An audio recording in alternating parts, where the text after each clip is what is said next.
Oi gente, aqui é o professor Lucas Borgesan e nessa videoaula a gente vai estudar a função do segundo grau.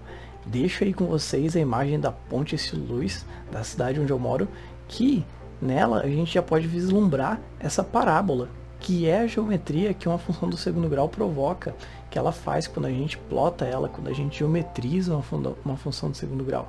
Mas não só o homem brinca com essa curva, constrói com essa curva, mas a natureza também, como você pode ver na água, ou num cogumelo, ou até numa banana, você encontra curvas parabólicas que são definidas por funções de segundo grau.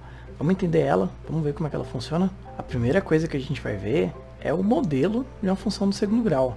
O modelo de função afim, ele era ax mais b. Para a função do segundo grau, a gente tem uma coisa agora superior. Vai ser ax² mais bx mais c. E também eu vou ter que ter um cuidado, assim como em função afim, de que o meu coeficiente a não pode ser zero. Porque se meu coeficiente a for zero, esse x² vai sumir. Aí eu não posso mais dizer que isso é do segundo grau, né? Isso vai ser degenerado para o primeiro grau. Então o modelo de uma função afim é esse daqui, ax² mais bx mais c.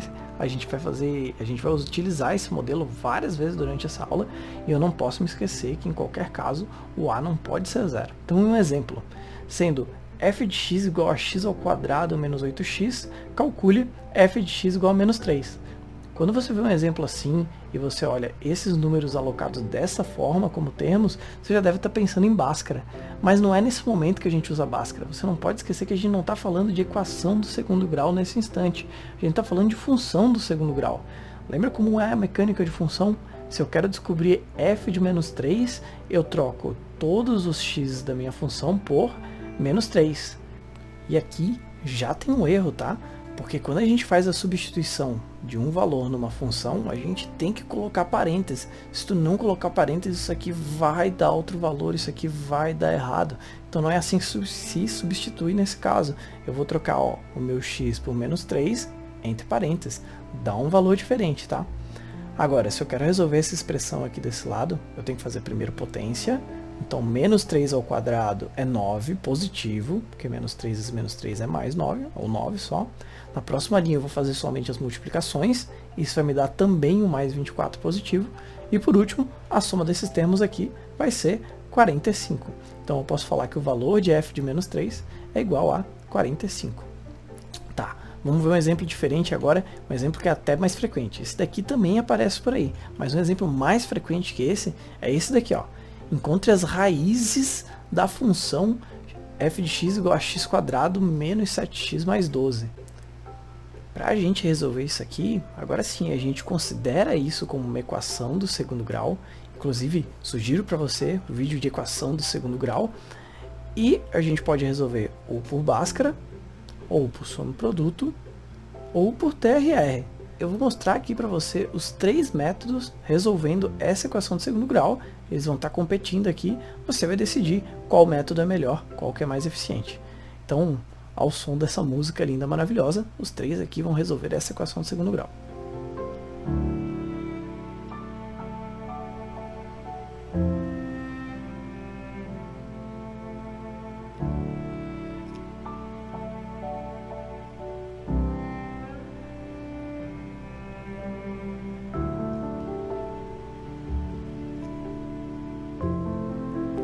Então, repare, todos eles chegaram na mesma solução, x igual a 4 e x' igual a 3. Não precisa se preocupar se a gente chama aqui de x' e x duas linhas, tá? Ou de x1 e de x2, tá? Tanto faz. Agora, o que acontece? Nesse caso aqui a gente achou 3 e 4, aqui 4 e 3. Tem alguma diferença também? Não, não tem nenhuma diferença. E mais um alerta que eu tenho que dar para vocês aqui. Essa parte aqui, esses dois termos de dentro da equação do segundo grau, a gente chama de delta, tá? Então, b ao quadrado menos 4ac é igual a delta. Ele vai voltar a aparecer aqui nesse vídeo. E, então, vamos adiante. Se eu tenho uma parábola que é representada por esse modelo aqui, né? f de x igual a x² mais bx mais c, isso aqui que gera uma parábola. Olha que parábola linda, maravilhosa. Pronto, tá aí nossa parábola. Eu posso tirar já algumas conclusões. Por exemplo, se eu olhar para esse gráfico aqui, eu já tenho certeza que o sinal do A é maior do que zero. Eu falo que a parábola é côncava para cima, ou seja, se ela fosse um pote, o pote está virado para cima. Sempre que o pote estiver virado para cima, tu sabe que o valor de A é maior do que zero. Agora, se eu olhar aqui como que ela passa no eixo Y, se ela passa descendo, se ela passa decrescente no eixo Y, eu já consigo concluir que o meu B é menor que zero, seja lá que função é essa, eu já tenho certeza que esse B aqui vai ser menor que zero. A parábola passa por Y descendo. Outra coisa que eu já consigo concluir é o valor do C, porque o C vai ser o valor de x, o valor da altura desse ponto aqui. Ou seja, o sinal do C aqui com certeza é positivo, porque é uma altura para cima aqui, não é uma profundidade. E mais uma coisa, esses dois pontinhos aqui, x1 e x2, ou até x e x', eles são os zeros da função, ou as raízes, que nem a gente calculou no exemplo anterior. E o delta, ele me dá uma conclusão sobre isso. Se eu estou fazendo uma conta e vejo que o delta é positivo, eu sei que a parábola toca em 2 pontos. E vice-versa. Se eu tenho uma parábola que toca em 2 pontos, eu sei que o delta é maior do que zero. Agora, para o nosso próximo exemplo, eu vou ter uma parábola assim, e eu vou querer questionar qual que é o valor de A, qual que é o valor de B, qual que é o valor de C, qual que é o valor de delta. Eu quero ter impressões, na verdade, sobre eles. Se eu tenho uma parábola assim, que é um pote virado para baixo, será que o meu valor de A é maior do que zero ou é menor do que zero? Nesse caso, como o meu pote está virado para baixo, ele é menor do que zero. Agora, o meu B, lembra como é que eu verifico o B? Volta ali se você não entendeu. O meu valor de B, nesse caso aqui, vai ser maior do que zero. Por quê? Porque ele passa no meu eixo Y de forma crescente, a minha parábola está crescente quando ela passou pelo Y. O meu valor de C, meu valor de C é maior do que zero, porque o meu pontinho C está aqui, está para cima, né? E o delta? O delta agora vai ser também maior que zero, porque eu tenho duas raízes, né, que é onde a minha parábola corta no eixo das abscissas, no eixo X. Outro exemplo, vamos lá. Tem uma parábola agora dessa forma. Vou aqui colocar A, B, C e delta e vou começar a fazer meus raciocínios. Será que o meu A aqui é maior que zero ou menor que zero? Nesse caso aqui, o meu A ele é maior do que zero, porque o meu pote está virado para cima. E o meu B? Meu B vai ser menor do que zero, porque ele está passando decrescente ali no eixo Y. No momento que a parábola passou ali, ela era decrescente. O meu C, mais uma vez, é maior do que zero, porque está acima ali da superfície, está para cima do meu eixo Y. E o meu delta vai ser igual a zero. Por que igual a zero? Porque dessa vez eu tenho uma raiz só. Então, quando eu tenho duas raízes, o meu delta é maior que zero. Quando eu tenho uma raiz só, meu delta é igual a zero. Vamos lá, mais um exemplo desse então?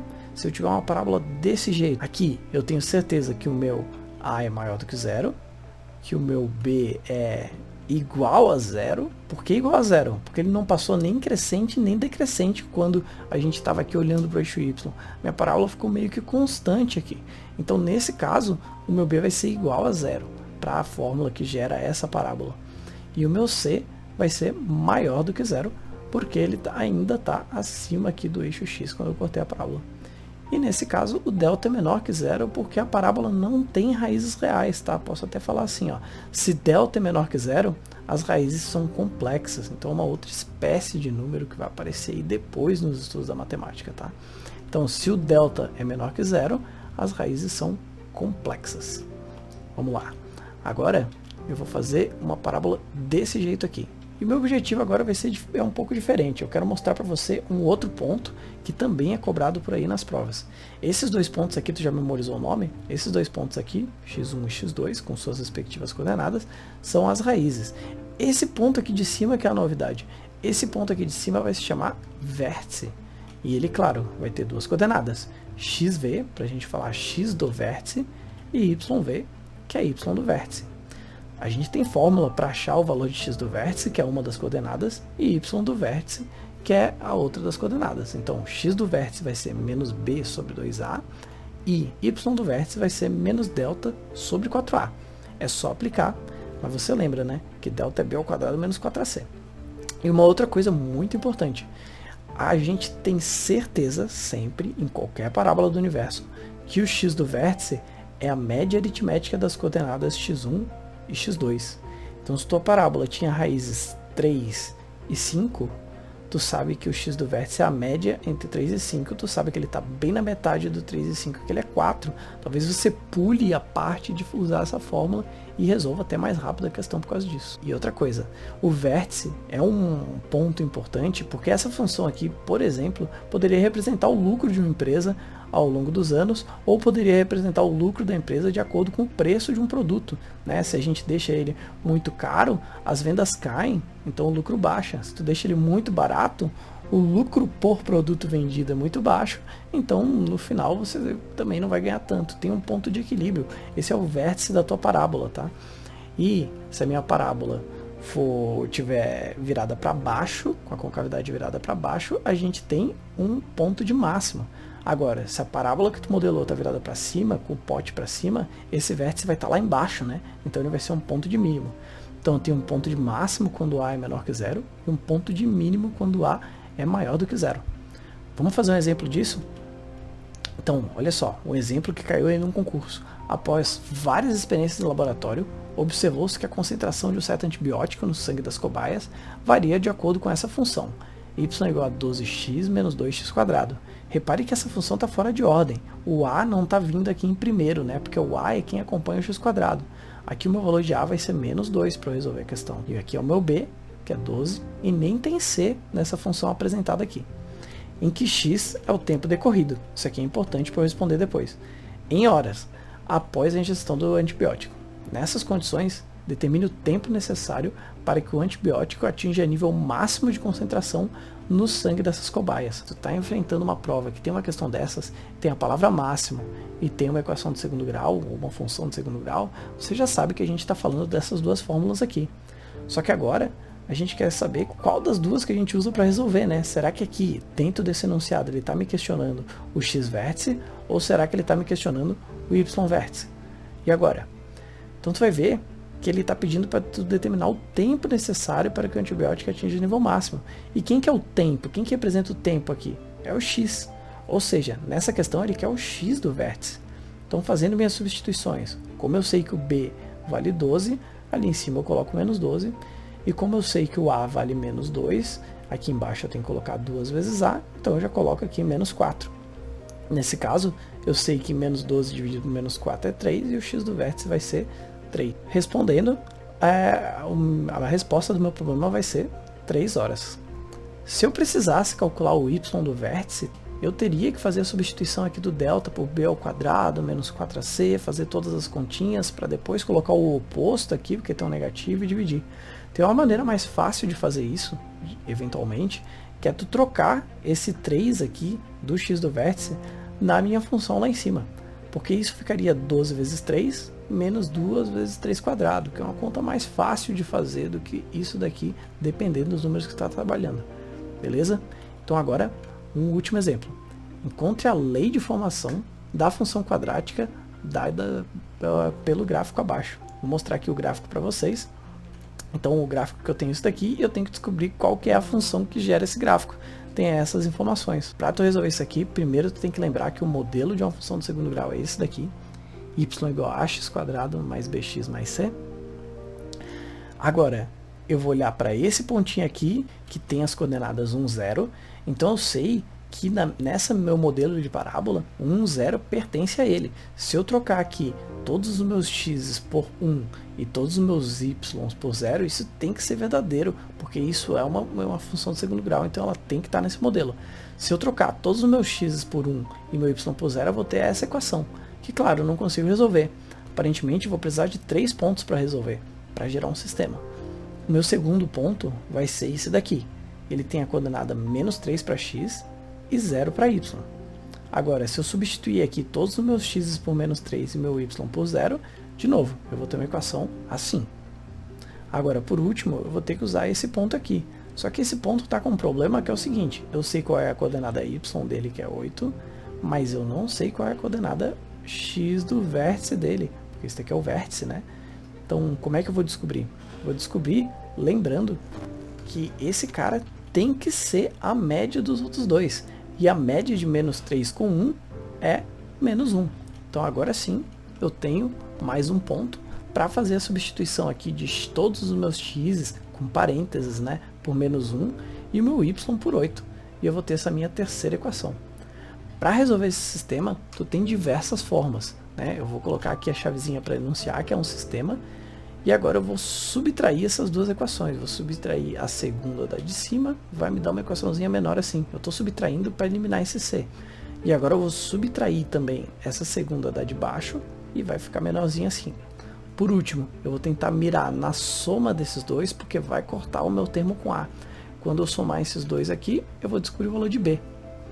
E claro, se o valor de b é menos 4, eu faço a substituição do menos 4 aqui no b, faço a conta e logo descubro que o a é menos 2.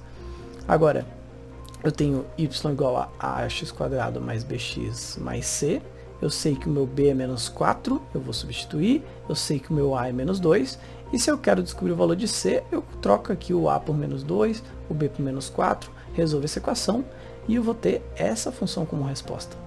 Então, vocês viram que dá bastante trabalho criar a equação do segundo grau quando você já tem o gráfico, né?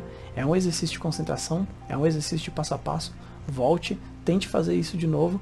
Então agora, para finalizar, vou fazer um verdadeiro ou falso. Uma função do segundo grau tem sempre duas raízes reais? Será que isso é uma regra? Será que não é? Será que eu posso afirmar que ela sempre tem duas raízes reais? X e x', e a verdade é que não, é falso, tá? Lembra que as raízes podem ser complexas, então eu não posso sair afirmando que uma função do segundo grau tem sempre duas raízes reais. Agora, para a segunda, uma função do segundo grau é estritamente crescente, porque tu lembra como é que é o formato da parábola, né? Será que ela está sempre crescendo? E a verdade é que não também, a gente viu que a parábola pode ser decrescente, dependendo de que parte dela tu está analisando. Ela cresce, depois ela decresce, ou vice-versa, né? E por último, todas as parábolas são semelhantes entre si. Será que todas as parábolas são só uma versão do zoom, de zoom das outras e de movimento, que tu pegou ela e botou ela em outro lugar no plano cartesiano, mas continua sendo a mesma parábola? E isso é verdade, tá? Todas as parábolas são semelhantes entre si. Uma coisa que não acontece com os triângulos, né? Nem todos os triângulos são semelhantes entre si, mas todas as parábolas são semelhantes. Beleza? Espero que tenham gostado da aula, gente. Até mais!